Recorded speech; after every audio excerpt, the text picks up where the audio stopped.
Hello students, मैं भरत चौधरी आपके YouTube channel Bharat academy में आप सभी का स्वागत करता हूं। आज हम लोग पढ़ेंगे डाटा इंटरप्रिटेशन। डाटा इंटरप्रिटेशन देखो, आप कोई भी एग्ज़ाम देते हैं, कॉम्पिटिटिव एग्ज़ाम कोई भी दे रहे हो आप, सभी में डाटा इंटरप्रिटेशन से क्वेश्चन आते हैं, चाहे एसएससी, बैंकिंग, रेलवे, पुलिस, कोई भी एग्ज़ाम देते हैं। उसके अलावा जो नेट का एग्ज़ाम होता है, यूजीसी नेट वाला जो एग्ज़ाम होता है, नेट जेआरएफ वाला, तो उसका जो फर्स्ट पेपर होता है, फर्स्ट पेपर में जो एप्टीट्यूड वाले क्वेश्चन आते हैं उसमें डीआई से कई सारे क्वेश्चन आते हैं। डीआई में 4 पोर्शन है, 4 सब्जेक्ट हैं, 4 टॉपिक आते हैं डीआई में। एक तो आपका पाई चार्ट है, पाई चार्ट आता है।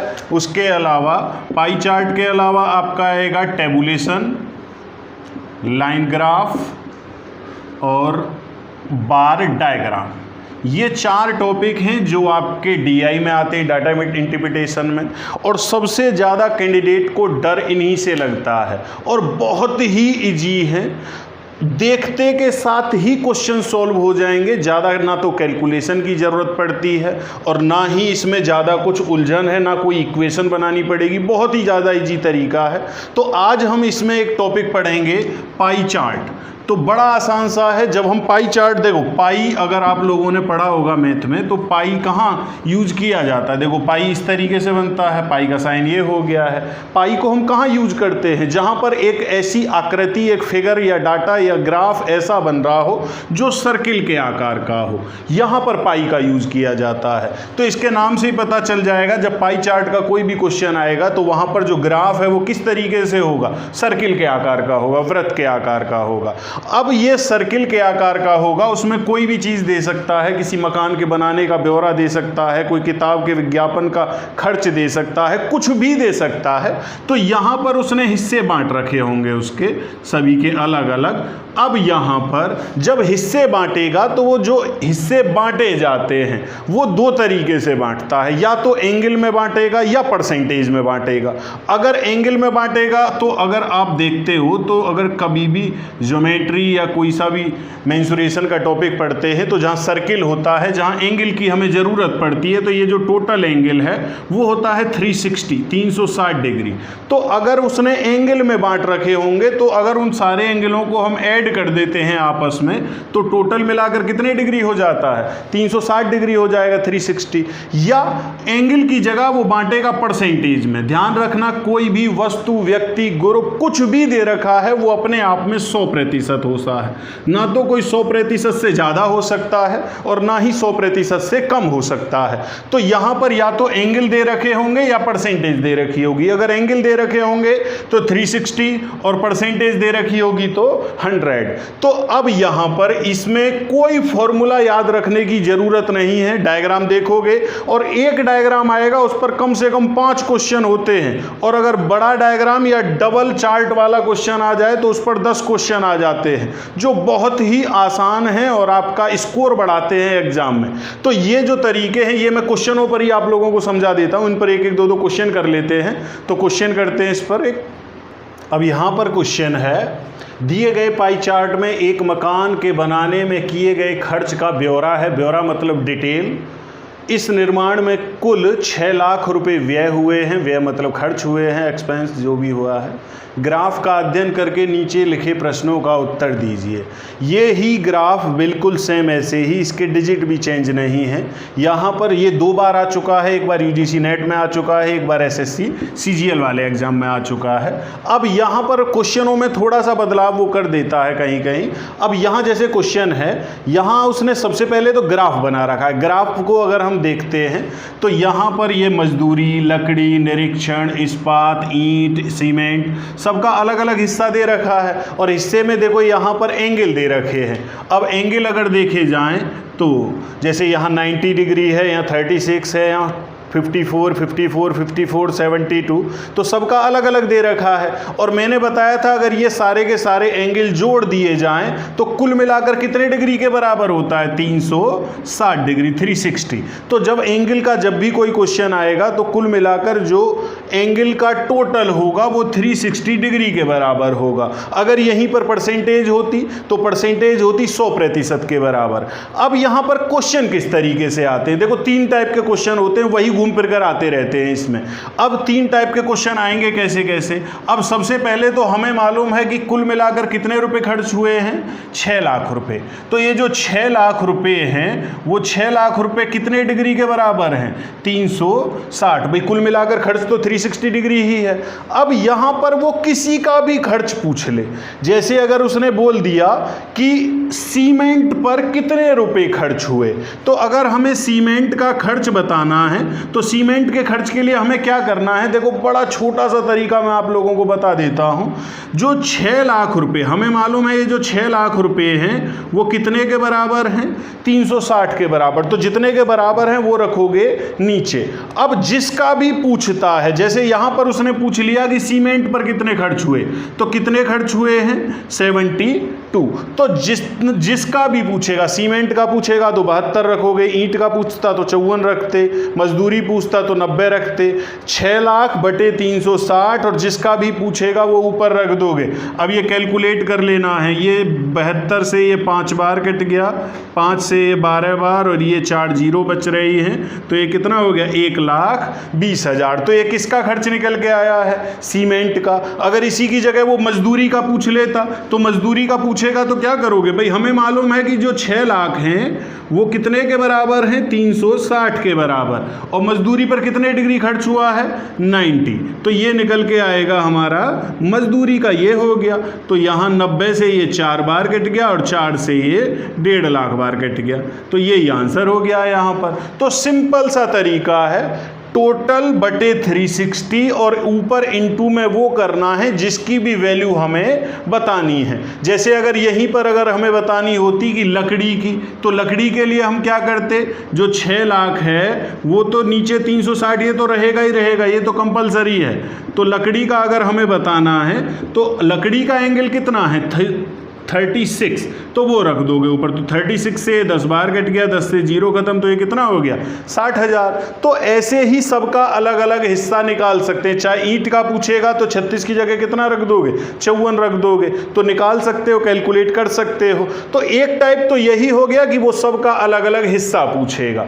दूसरा टाइप, वो हिस्सा ना पूछ के वो परसेंटेज में पूछेगा। परसेंटेज में किस तरीके से पूछेगा, जैसे अगर उसने बोल दिया यहां पर कि लकड़ी पर कुल व्यय का कितने प्रतिशत खर्च हुआ। अब यहां पर लकड़ी पर कितने डिग्री खर्च हुआ है, 36। कितने में से हुआ है, 360 में से। और जब भी किसी को परसेंटेज में कन्वर्ट करते हैं तो किसकी मल्टीप्लाई करते हैं, 100 की। बस तो 36 से ये 10 बार, 10 से ये 10%, यही आंसर हो गया हमारा। अब कुछ नहीं करना है। तो जब भी ऐसा क्वेश्चन आता है परसेंटेज का, अगर कोई भी क्वेश्चन आता है तो देखो, अगर आप बुक में या कहीं से भी अलग से प्रैक्टिस करोगे तो पहले वो क्या करता है, पहले वो निकालता है कि लकड़ी पर कितना खर्च हुआ, फिर टोटल रुपए नीचे रखता है, फिर इंटू 100 करता है। इतना करने की जरूरत नहीं है। अगर कभी भी परसेंटेज में बताना है तो हमारा केवल एंगल से ही काम चल जाएगा। जैसे अगर यहीं पर बोलता कि ईंट पर कितने प्रतिशत खर्च हुए, तो ईंट पर 54 डिग्री हुए हैं, कितने में से, 360 में से, और परसेंटेज में कन्वर्ट करोगे इनटू 100 हो गया। बस यहाँ पर 18 से ये 3 बार, 18 से ये 20 बार, 20 से 5 बार, और 3 गुना 5 कितने होते हैं, 15%। सिंपल सा हो गया है। यही पूछ लेता मजदूरी पर कितना खर्च हुआ, तो मजदूरी पर 90, कितने में से, 360 में से, और इंटू 100, 90 से 4 बार, 4 से 25%, 25%। तो पहला टाइप हमारा कौन सा था, जब वो सबका अलग अलग हिस्सा पूछ रहा था। दूसरा टाइप हमारा कौन सा है कि वो सबको परसेंटेज में पूछ रहा है कि कितने कितने % खर्च हुआ है। तीसरा टाइप इसमें हमारा आता है, इसमें वो पूछेगा यहां पर रेशो। जैसे अगर उसने पूछ लिया कि मजदूरी और सीमेंट पर किए गए खर्च में क्या अनुपात है। तो एक तो तरीका ये है कि पहले मजदूरी का खर्च निकालो पूरा, फिर सीमेंट का खर्च निकालो, उसके बाद रेशो निकालो। जरूरत ही नहीं है, सिंपल सा, मजदूरी पर 90 डिग्री खर्च होता है, सीमेंट पर 72, रेशो निकाल दो, 18 से 5 बार, ये 4 बार, 5:4, यही आंसर है हमारा। तो कुछ नहीं करना है, केवल एंगल से ही काम चल जाएगा। अमाउंट की जरूरत हमें केवल तब पड़ती है जब सबका अलग अलग अमाउंट बताना पड़े। अब यहां पर अगर वो पूछ लेता कि ईंट और लकड़ी पर किए गए खर्च का अनुपात बताओ, तो अब ईंट पर कितना हुआ है खर्च, ईंट पर हुआ है आपका 54, और लकड़ी का अगर बताना होगा तो लकड़ी पर हुआ है 36। रेशो निकालोगे 18 से 3 बार, ये 2 बार, यही आ गया रेशो 3:2। तो किसी का भी पूछ सकता है, यहाँ पे उसका बता सकते हो। पूछ लेता सीमेंट और लकड़ी का, तो सीमेंट का 72 है और लकड़ी का 36 है, तो 36 से 1 बार, ये 2 बार, तो रेशो आ गया 2:1। तो सिंपल सा। तो 3 टाइप के क्वेश्चन है इसमें। पहला टाइप है सबके अमाउंट पूछेगा अलग अलग, दूसरा टाइप है यहाँ पर कि वो उन्हें परसेंटेज में पूछेगा, तीसरा टाइप है हमारा कि वो उन्हें रेशो में पूछेगा। तो कर सकते हो इस टाइप के क्वेश्चन। तो ये अभी तक जो था ये था एंगल वाला। अब इस पर चाहे 5 क्वेश्चन आ जाए, चाहे 10 क्वेश्चन आ जाए, तो कर सकते हो सारे के सारे। अब अगर एंगल की जगह डायग्राम परसेंटेज वाला होता है तो एक क्वेश्चन डायग्राम पर परसेंटेज वाले पर भी कर लेते हैं। अब यहाँ पर क्वेश्चन है, दिए गए पाई चार्ट में प्रकाशक द्वारा किताब के प्रकाशन में किए गए खर्च को दर्शाया गया है। इस प्रकाशन में कुल 50,000 रुपये खर्च हुए हैं। अब यहाँ पर अलग अलग हिस्सा दिखा रखा है उसने। हमें मालूम है टोटल मिलाकर जो हमारा खर्च हुआ है वो कितना हुआ है, 50,000। अब अगर यहाँ पर देखोगे, देखो कागज़ का मूल्य 35% है, विज्ञापन मतलब एडवर्टीजमेंट 10%, विविध का मतलब मिसलेनियस जो छोटे मोटे खर्चे होते हैं वो 5%, जल्दसाजी मतलब बुक बाइंडिंग वाला जो सिस्टम है 15%, रॉयल्टी 17% है, छपाई 18% है। तो सबका अलग अलग दे रखा है। अब ये सारे के सारे परसेंटेज में है। मैंने बताया था अगर प्रतिशत में होगा तो कुल मिलाकर प्रतिशत कितने होंगे, 100%। और ये जो 100% है वो कितने रुपए के बराबर है, अब की बार 50,000 रुपये के बराबर। भाई कुल मिलाकर खर्चा तो वही है 50,000 रुपये, तो वो 100% के बराबर है। अब यहाँ पर भी वही 3 टाइप के क्वेश्चन है। अब पहला क्वेश्चन तो वही है कि वो किसी का भी खर्चा पूछ सकता है। जैसे अगर यहाँ पूछने लगे, उसने कहा यहाँ पर कि रॉयल्टी पर कितने रुपए खर्च हुए। हमें मालूम है 50,000 रुपये कुल मिलाकर खर्च हुए हैं, तो जो 50,000 रुपये हैं वो कितने प्रतिशत के बराबर है, 100% के बराबर। जब रॉयल्टी का बताना है तो मल्टीप्लाई करोगे 17 की, ये जो निकल के आएगा वो किसका निकल के आएगा, रॉयल्टी का। अब 100 से ये 2 जीरो खत्म हो गई, 17 × 5 85, और ये 2 जीरो है, तो कितने रुपए खर्च हुए, 8500 रुपये खर्च हुए हैं। और भी किसी का पूछ सकता है, जैसे पूछने लगे कि छपाई पर कितना खर्च हुआ। अब छपाई पर अगर हम देखें तो जो 50,000 है वो तो 100% के बराबर है, वो नीचे रखोगे।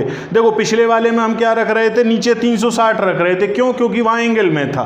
जब एंगल में होगा तो 360 रखोगे और परसेंटेज में होगा तो 100 रखोगे।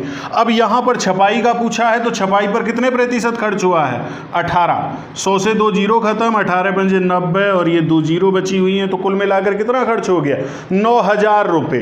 तो ऐसे ही करके सभी का निकाल सकते हो। जैसे अगर यहाँ कागज़ का मूल्य पूछता तो 18 की जगह क्या रखते, 35 पूछते, 35 रखते। अगर विज्ञापन पूछता तो 10 रखते, विविध पूछता तो 5, और जल्दसाजी पूछेगा तो 15। तो किसी का भी खर्च अगर पूछता है तो 50,000 के नीचे 100 रखना है, मतलब जो टोटल अमाउंट है अपॉन 100, और इनटू में मल्टीप्लाई उसकी करनी है जिसकी वैल्यू हमें निकालनी है।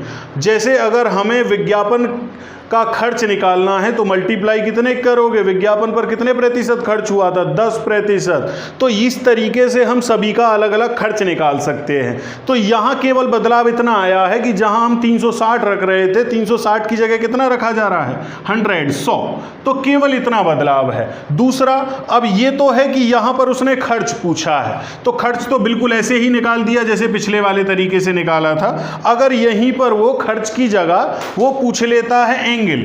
देखो पिछले वाले में एंगल दे रखे थे, उसने परसेंटेज पूछी थी, अब की बार परसेंटेज दे रखी है और वो एंगल पूछेगा। जैसे अगर पूछने लगे कि जिल्द साजी का केंद्रीय कोण कितना है, सेंट्रल एंगल, मतलब अगर यहां परसेंटेज नहीं होती, परसेंटेज की जगह अगर एंगल लिखा होता तो वो एंगल कितने डिग्री का होता।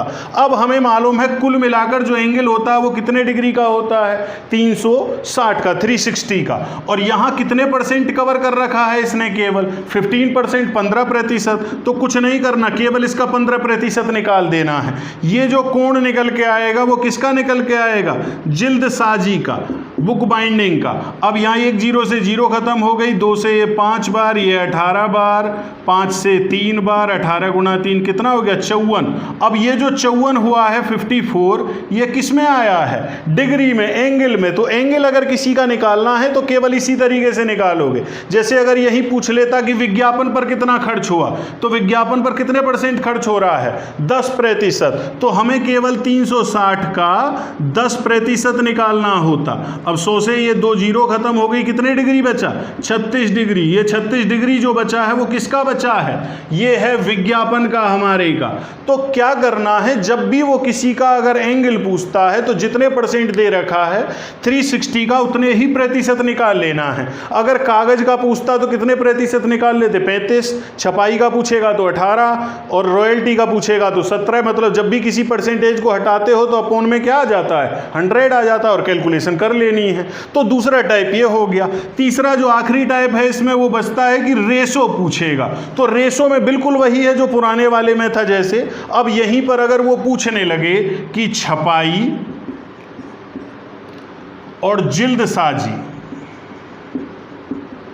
पर किए गए खर्च में क्या अनुपात है। अब छपाई पर 18 खर्च होते हैं और जिल्द साजी पर 15। रेशो निकालोगे तो 3 से ये 6 बार और ये 5 बार, तो रेशो क्या आ गया, 6:5। तो जब भी रेशो का कोई क्वेश्चन है तो फिर हमें अमाउंट से कोई लेना देना नहीं है। एंगल होगा तो एंगल, परसेंटेज होगी तो परसेंटेज, उसी से काम चल जाएगा हमारा। अब यहीं पर अगर वो जैसे पूछ लेता कि रॉयल्टी और विविध पर कितने कितने का अनुपात है, खर्च का अनुपात, तो रॉयल्टी पर 17 है और विविध पर 5 है, तो इसमें तो कुछ कॉमन है नहीं, कटेगा ही नहीं, तो यही आंसर हो जाएगा। अगर वो पूछ लेता यहाँ पर कि कागज और जिल्दसाजी पर किए गए खर्च में क्या अनुपात है, तो कागज पर 35 है और जिल्दसाजी पर 15 है, 5 से 7 बार, ये 3 बार, तो रेशो क्या आ जाता, 7:3। तो इस टाइप से हम पाई चार्ट के सारे क्वेश्चन कर सकते हैं। 2 ही टाइप के क्वेश्चन होते हैं पाई चार्ट में, या तो एंगल वाले होते हैं या परसेंटेज वाले होते हैं। एंगल होगा तो टोटल 360 और परसेंटेज होगा तो टोटल 100 हो जाएगा। तो ये हमारा पाई चार्ट की क्लास थी और पाई चार्ट इसी में सारा का सारा कवर हो गया। तो डीआई का ये एक पार्ट है। नेक्स्ट टॉपिक में ग्राफ के दूसरे क्वेश्चन कराएंगे हम लोग। तो मिलते हैं नेक्स्ट वीडियो में नेक्स्ट टॉपिक के साथ।